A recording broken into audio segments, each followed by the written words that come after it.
BJP Keralam എന്ന് പറഞ്ഞ Facebook post വന്ന ഫോട്ടോ കഴിഞ്ഞ ദിവസം വന്ന ഔദ്യോഗിക പേജിൽ വന്നതാണ്. ഇതിനോട് എന്താണ് പറയാനുള്ളത്?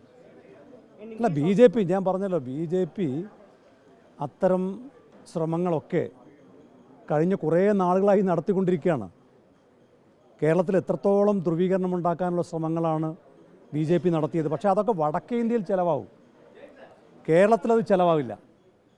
കേരളത്തിൽ അത്തരം ഒരു ശ്രമങ്ങളും BJPയുടെയും RSSൻ്റെയും വർഗീയ ധ്രുവീകരണങ്ങൾ ഒരു നിലക്കും വിലപ്പോവില്ല എന്നുള്ളത് കഴിഞ്ഞ കുറേ കാലങ്ങളായി ബോധ്യപ്പെട്ടൊരു കാര്യമാണ്. BJP ഇപ്പോഴും വിലപ്പോവാത്തൊരു കാര്യം വീണ്ടും വീണ്ടും പരീക്ഷിച്ച് നോക്കുന്നേ ഉള്ളൂ. അത് കേരളത്തിൽ വിലപ്പോവില്ല.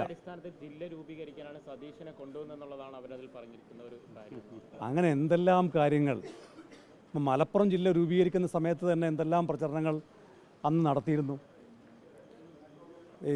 പിന്നെ എന്താണ് തിരൂർ തീരത്ത് പാകിസ്ഥാൻ്റെ കപ്പലടുക്കും എന്നിവരെയുള്ള പ്രചരണങ്ങളായിരുന്നില്ലേ അന്ന് നടത്തിയത്? മലപ്പുറം ജില്ല രൂപീകരിച്ചിട്ട് എത്ര വർഷമായി? അപ്പോൾ BJP എത്രയോ കാലമായി, RSSും BJPയും ഒക്കെ എത്രയോ കാലമായി നടത്തിക്കൊണ്ടിരിക്കുന്ന വർഗീയ പ്രചരണങ്ങളാണ്. ഞാൻ വീണ്ടും വീണ്ടും അടിവരയിട്ട് പറയുന്നു, കേരളത്തിൽ അത് വിലപ്പോവില്ല, കേരളത്തിലെ ജനങ്ങൾ അത് അംഗീകരിക്കില്ല. അറബിക്കടലിലേക്കാണ് അത്തരം വർഗീയ പരാമർശങ്ങളെ കേരളത്തെ ജനങ്ങൾ വലിച്ചെറിയാൻ പോകുന്നത് ഇനിയുള്ള കാലത്ത്. Thank you.